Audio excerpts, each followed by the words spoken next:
ஹல்லேலூயா. கர்த்தருடைய பரிசுத்த நாமத்திற்கு மகிமை உண்டாவதாக. இந்த காலை வேளையில் ஏசப்பா நம்ம ஒவ்வொருக்கும் கொடுக்கிறதான நல்ல வார்த்தை 1 பேதுரு 5வது அதிகாரம் 10வது வசனம். சகல கிருபையும் பொருந்திய தேவன் தாமே கொஞ்ச காலம் பாட அனுபவிக்கிற உங்களை சீர்படுத்தி ஸ்திரப்படுத்தி பலப்படுத்தி நிலை நிறுத்துவாராக. ஆமேன். கொஞ்ச காலம் பாட அனுபவிக்கிற உங்களை அவர் சீர்படுத்துவார். அதாவது பாட அனுபவிக்கக்கூடிய காலம். வேதத்தில் நான் பார்க்குறோம், ஒவ்வொன்றுக்கும் ஒவ்வொரு காலம் உண்டு என்று சொல்லி சிலவற்றிற்கு சில காலத்தை கர்த்தர் நம் வாழ்க்கையில் நியமித்திருக்கிறார். ஒரு முறை ஒரு ஊருக்கு ஒரு துறவி வந்திருப்பதாக ஒரு நபர் கேள்விப்பட்டு அவரிடத்தில் போகிறாரு. அப்போ அந்த துறவியை பற்றி சொல்கிறாங்க, இவர்கிட்ட போனால் எல்லா பிரச்சனைக்கும் தீர்வு கிடைக்கும்னு சொல்லி எல்லாரும் சொல்கிறாங்க. அதனால் இந்த நபர் என்ன செய்கிறாரு, அந்த துறவியை பார்க்க போகிறாரு. போயிட்டு அந்த துறவிகிட்ட, ஐயா, என் வாழ்க்கையில் நிறைய பிரச்சனை இருக்குது, நிறைய பாடு கவலைகள்லாம் இருக்குது, இதெல்லாம் தீர்க்கிறதுக்கு நீங்கள் தான் வழி சொல்லணும் அப்படின்னு சொல்லிட்டு போய் கேட்குறாரு. அப்போது அந்த துறவியும் அவருக்கு சொல்கிறாரு, நான் சொல்கிறபடி நீ செய் அப்படின்னு சொல்லிட்டு, உன்னால் இயன்ற உதவியை நீ மற்றவங்களுக்கு செய். அப்புறம் காலையில் எழும்பி ஒரு 10 நிமிஷம் தியானம் பண்ணு, அப்போ உன் பிரச்சனைகள் எல்லாம் மறந்து நீ கவலை இல்லாமல் வாழலாம் அப்படின்னு சொல்லி அனுப்பி வைக்கிறார். இந்த நபரும் போய் அவர் சொன்ன மாதிரியே அவரால் இயன்ற உதவிகளை மற்றவங்களுக்கு செய்கிறாரு. காலையில் எழும்பி தியானம் பண்ணுறாரு. பண்ணிவிட்டு அடுத்து அந்த துறவிக்கிட்ட வரார். வந்து, என்னப்பா என்னாச்சு, உன் பிரச்சனை எல்லாம் முடிஞ்சிச்சா அப்படின்னு கேட்கும்போது அந்த துறவி சொல்கிறாரு, ஐயா, நீங்கள் சொன்ன மாதிரியே நான் செஞ்சேன், என்னால் என்ற உதவி எல்லாருக்கும் செஞ்சேன். ஆனாலும் என் பாடு, என் கவலை, என் கஷ்டம் எல்லாம் இன்னும் மாறலை. சில பிரச்சனைகள் இன்னும் என் கூடயே தானே இருக்குது. நீங்கள் தான் நான் கவலை இல்லாத ஒரு நிம்மதியான, ஒரு பிரச்சனையே இல்லாத நிம்மதியான ஒரு வாழ்க்கை வாழ நீங்கள் தான் எனக்கு உதவி செய்யணும் அப்படின்னு சொல்லி கேட்குறாரு. அப்போ அந்த துறவி சரி வா அப்படின்னு சொல்லி கூட்டிகிட்டு போயிட்டு அவனை உட்கார வச்சு, இப்போ நம்மளுடைய ஆசிரமத்துக்கு பின்னாடி ஒரு மாட்டுத்தொழுவம் இருக்குது.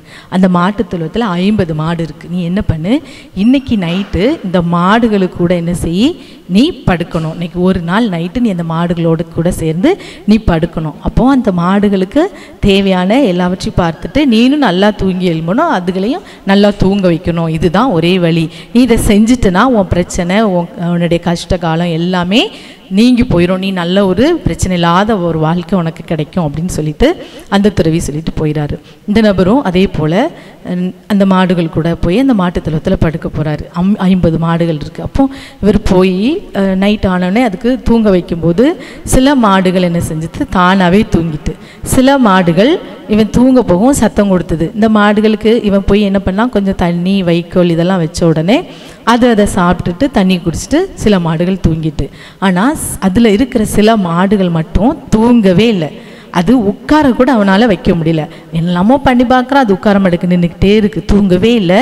நைட்டு ஃபுல்லும் சத்தம் போட்டுக்கிட்டே இருக்குது. அப்போது அந்த நபர் வந்து என்ன பண்ணன்னு தெரியாமல், அதை ஒன்றுமே பண்ண முடியாமல் அப்படியே இவரும் தூங்கலை, அந்த மாடுகளையும் நைட்டு வரைக்கும் தூங்க வைக்கவே முடியல, நின்றுக்கிட்டே இருந்தது.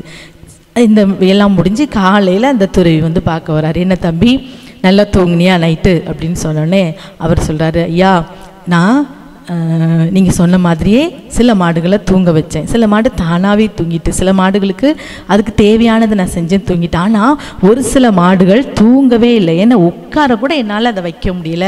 நைட்டெல்லாம் ஒரே போராட்டம், என்னால் தூங்கவே முடியல, அதுவும் தூங்கலை அப்படின்னு சொன்னாராம். அப்போ அந்த துறவி சொல்கிறாரு, தம்பி, அதே போல தான் உன் வாழ்க்கையிலும், ஒவ்வொருவருடைய வாழ்க்கையிலும் சில பிரச்சனை தானாகவே போயிடும். சில பிரச்சனைகளுக்கு நம்ம ஒரு சில தீர்வுகளை நாம் செய்யும்போது, அந்த பிரச்சனைக்கான தீர்வுகளை நம்ம பண்ணும்போது அது போயிடும். ஆனால் ஒரு சில பிரச்சனைகளோ ஒரு சில கஷ்டங்களோ அது என்ன செய்யாது, நம்ம என்ன தான் செஞ்சாலும் அது மாறவே மாறாது.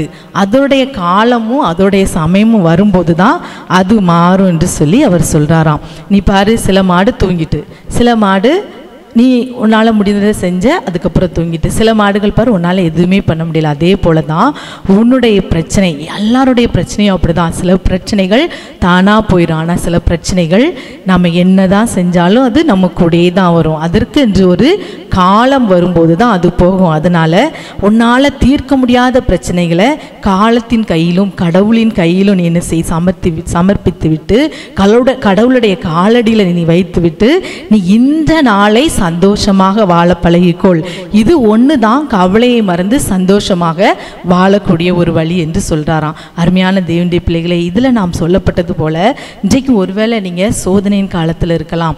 சில காரியங்கள் நீங்கள் ஒரு சின்ன தீர்வு கண்டுபிடிக்கும் போது அது போயிடும், சிலது தானாகவே மறைந்து போயிடும். ஆனால் சில காரியங்கள் அதனதன் காலத்தில் தான் அது முடியும். அதனால தான் இந்த வசனத்தில் நான் பார்க்கிறோம், கொஞ்ச காலம் பாட அனுபவிக்கிற நீங்கள் பாட அனுபவிக்கக்கூடிய காலங்கள். அதே போல் 1 பேதுரு 1:6 நீங்கள் பார்க்கும்போது, இப்போதும் கொஞ்ச காலம் பலவிதமான சோதனைகளினாலே துக்கப்படுகிறீர்கள். துக்கப்படக்கூடிய சோதனையின் காலங்களும் நம் வாழ்க்கையில் உண்டு. இவை எல்லாவற்றிற்கும் ஒரே தீர்வு நம்முடைய கர்த்தராகிய இயேசு கிறிஸ்து. உங்களால் நீங்கள் இதிலிருந்து என்னால் வெளியே வர முடியல என்று சொல்லி உங்களை நீங்கள் துக்கப்படுத்தி கொண்டு ஒவ்வொரு நாளும் சந்தோஷமாய் வாழாதபடி நீங்கள் இதே நினைத்து கவலைப்படாதபடி இயேசுவுடைய காலடியில் வைத்திருங்க. அவர் சர்வ வல்லமையுள்ள தேவன், அவர் சகலத்தையும் படைத்தவர். அவர் எல்லாவற்றுக்கும் ஒரு காலத்தை வைத்திருக்கிறார். பிரசங்கி 3:1 நாம் வாசிப்போம் என்றால் 1 முதல் 8 வரை உள்ள வசனங்களில் 1வது வசனத்தில் ஒவ்வொன்றிற்கும் ஒவ்வொரு காலமும், வானத்தின் கீழ் இருக்கிற ஒவ்வொரு காரியத்திற்கும் ஒவ்வொரு சமயமும் உண்டாம். ஒவ்வொன்றுக்கும் ஒரு காலமும் ஒவ்வொரு காரியத்திற்கும் ஒவ்வொரு சமயம் உண்டும் என்று சொல்லி அந்த பட்டியலில் நாம் பார்ப்போம் என்றால், பிறக்க ஒரு காலம் உண்டு, இறக்க ஒரு காலம் உண்டு, அழ ஒரு காலம் உண்டு, நகைக்க ஒரு காலம் உண்டு, துன்பப்பட ஒரு காலம் உண்டு, சந்தோஷமாக இருக்க ஒரு காலம் உண்டு என்று சொல்லி நிறைய காரியங்களை நாம் பார்க்கிறோம். இன்றைக்கு அருமையான தேவனுடைய பிள்ளைகளே, நீங்கள் ஒருவேளை ஒரு சோதனையின் காலத்தில், ஒரு சஞ்சலத்தின் காலத்தில் நீங்கள் இருக்கலாம். பாடு அனுபவிக்கக்கூடிய அந்த பாடுகளின் காலத்தில் நீங்கள் இருக்கலாம். கர்த்தர் இந்த நாளில் உங்களை ஸ்திரப்படுத்துவார், உங்களை நிலைநிறுத்துவார், உங்களை அவர் பலப்படுத்துவார். யாரால முடியும்? உங்களால் முடியவே முடியாது, கர்த்தராலே மாற்ற முடியும். ஆகவே உங்களால் முடியாத காரியத்தில் நீங்கள் போய் நிற்காதபடி கர்த்தருடைய காலடியில், காலத்தின் காலடியில் அதை விட்டு விடுங்கள்.